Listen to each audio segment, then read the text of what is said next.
se na 3. místě umístil Jiří Novotný časem 3 hodiny 54 minut a 30 sekund.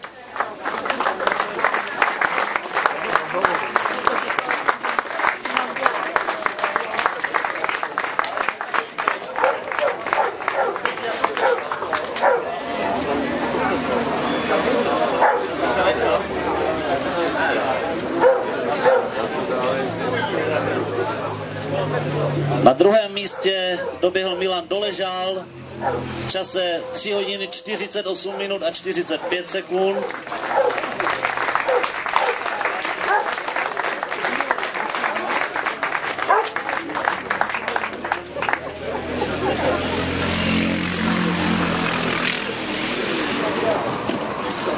A nejrychlejším mužem kategorie B a zároveň druhým nejrychlejším mužem celého závodu byl Aleš Palko v čase 3 hodiny 32 minut a 42 sekund.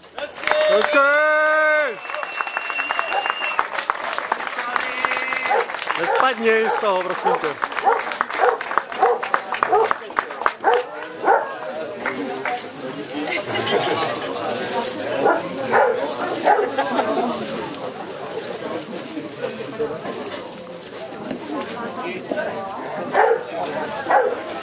Je to dobře.